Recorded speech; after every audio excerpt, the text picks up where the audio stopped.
Hello! Welcome to another episode of Barbarians Only.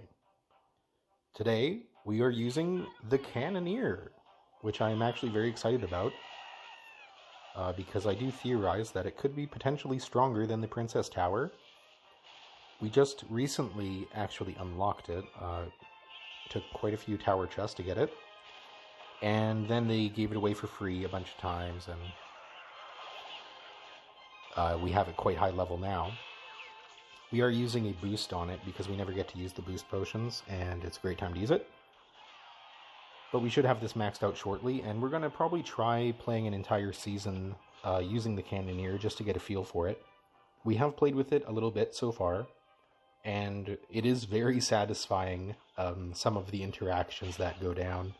However, we have noticed a much higher weakness to a horde of enemies than the Princess Tower. It is actually significant. The Princess Tower isn't really so bad against medium or large things.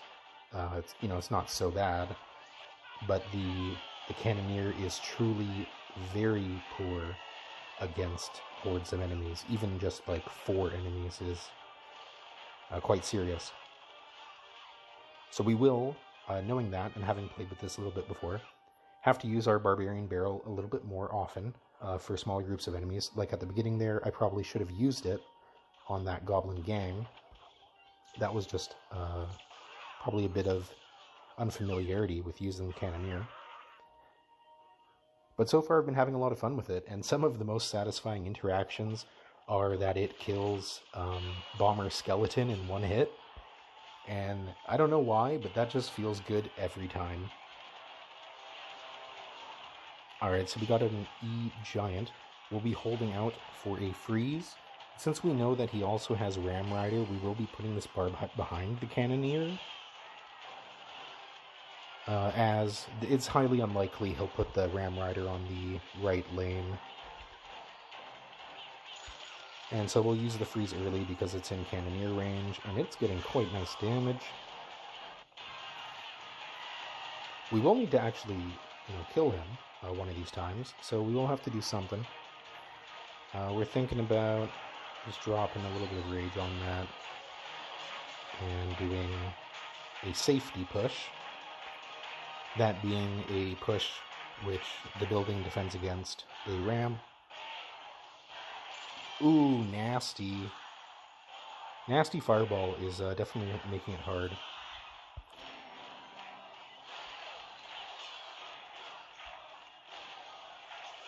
This should be pretty good.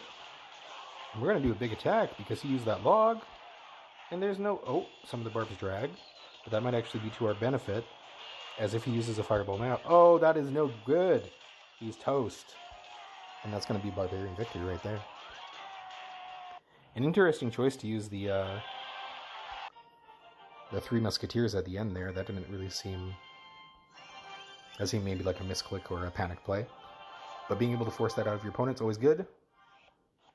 And the CANONEER, it's hard to tell, like in an instance where it's hitting that E-Giant, how much better or worse it's performing. Because, you only see one at a time.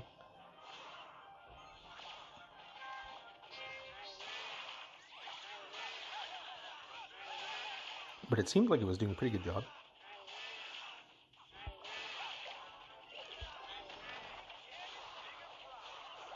Yeah, see, the Bomber Skelly, we're going to kill it, but if ever it comes up where it's just the last unit to walk across, which, honestly, in Barbarians only, that does happen.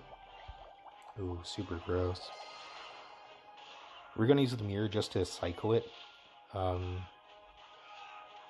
You might think that using a mirror Barbarian barrel is kind of a poor play, but simply the fact that it's single elixir and we're getting to use the mirror in a low elixir costing way is actually not too bad. Alright, so we're going to give this guy big chops, and if he puts down something, we're going to kill it. And we're going to kill her too, because the barbs are so strong. With the extra cut, or the rage, I mean, they'll, in a situation where they attack a Valkyrie, because of the rage, they will actually hit an additional time compared to if they didn't have that on-hit rage effect.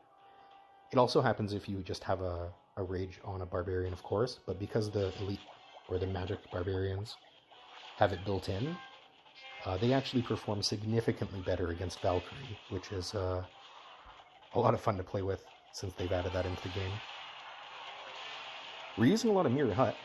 It's not the most common thing to use. Oh man, I bet Cannoneer kills Fire Spirit in one hit. Wow. It changes so much. Lightning's quite expensive, and we have not seen him use Mega Knight or anything silly like that, so we're going to go big. And that's a Magic Valkyrie, so we want to kill that. And we'll do a Hyper Nast on this baby prince.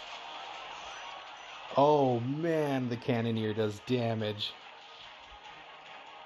Again, that was very satisfying. We're really interested to see what kind of Barbarian barrel plus a single hit from Cannoneer interactions we can get.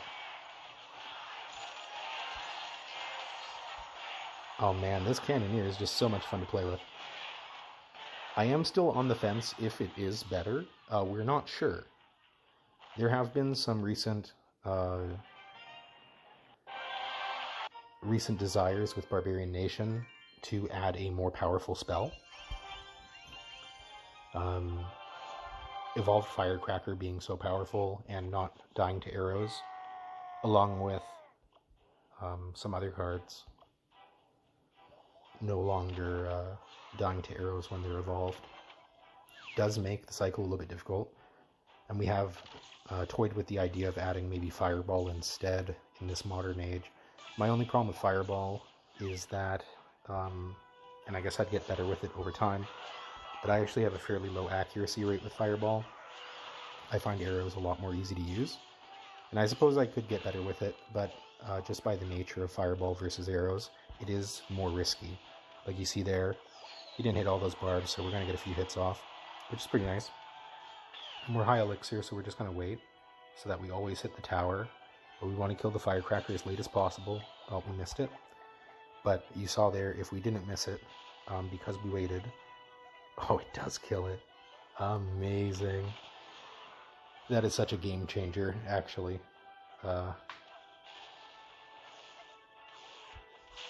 But like I was saying about the arrows, you must wait, because if they put something else down, you can hit it. And in that case, I missed, but...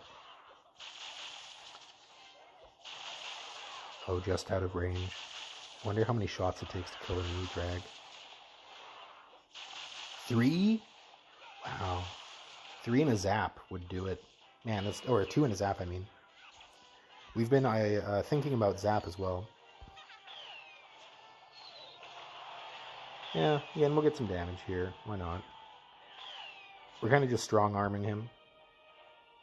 And this time we'll bank it to the left and see if we can hit that furnace. No. I'm too scared to see if Cannoneer kills the Firecracker in one hit. We'll try it out one of these times, but...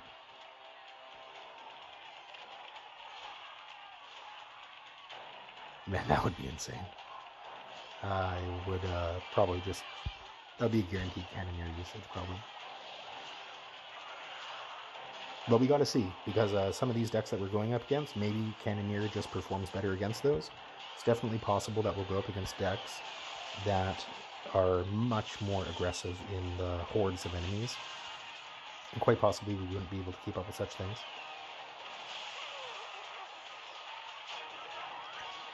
I'm feeling like here is the time for damage. And we're going to go with a Mirror Ram timing attack. Nice, he's going to allow us to get some bait. Ooh, and we're going to get lots of elixir saved up. Yummy. Oh, man, and it's going to get hit with the Cannoneer. Wow, look at the damage. Alright, that's going to get stopped. Wait, did we have Fireball? I think we did, right? Alright, so we got to do Freezy. Had to be done. Too powerful otherwise, so now we're going to go big.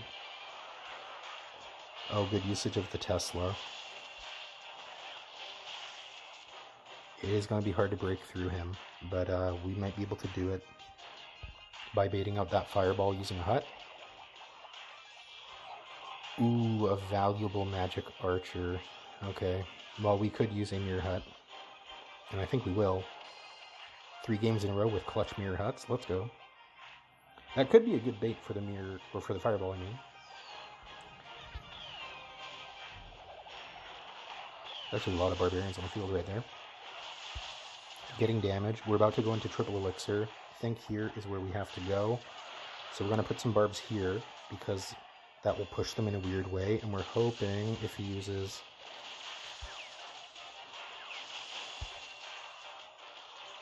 Mega Knight. Oh, is that going to be it? It's really tough. It's a hard one to time, because the Mega Knight does so much damage, it actually kills a lot of the barbarians.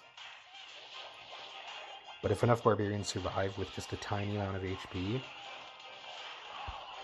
It's going to be a Hog Rider on the right, I think.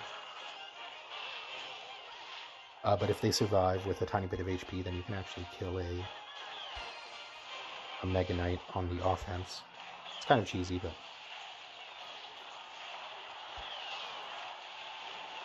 Oh, no! Oh.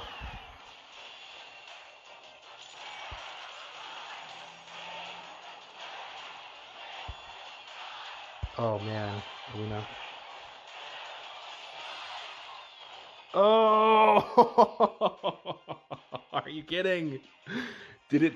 Oh. Oh! The pain. We'll give him a good game. Oh, gross. Alright, well, I think we're going to end it off there. Playing with Cannoneer is actually quite fun. I'm interested to see how that looks when I go up against, like, maybe a deck that heavily focuses on Goblin Barrel, or even a Graveyard deck. And simply even the threat of remaining units coming across being much more potent in medium-sized numbers. Like if we do an attack and they defend with a skeleton army and maybe half of them die and the rest of them are just walking across, well, maybe the Princess Tower could kind of just kill that, maybe, right, or take minimal damage. The Cannoneer would just get bopped. So the amount that those situations' threat level gets increased by having a Cannoneer is actually quite significant. And I'll have to see how that plays out over the course of many, many games to see where it kind of lays overall. But so far, in the games I have played with Cannoneer, it's pretty awesome, honestly. A lot of things, I think, can be found with Barbarians only using it.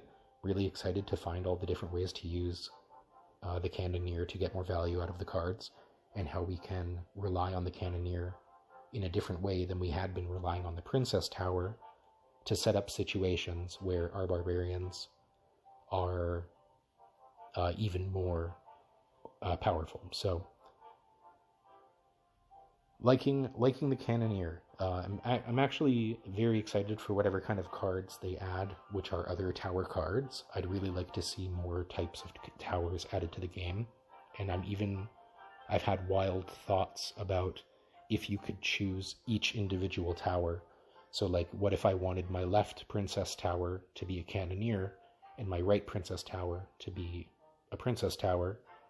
I think that could possibly be really interesting for a Barbarian hut placement, because if we can rely on the Cannoneer in a different way, then maybe just as a natural board state, we would want to put the hut on one lane over the other, instead of as it is right now, where we pretty much lean to the left just because it seems like everybody leans to the left, and it's a little bit more common to counter something just by chance that way.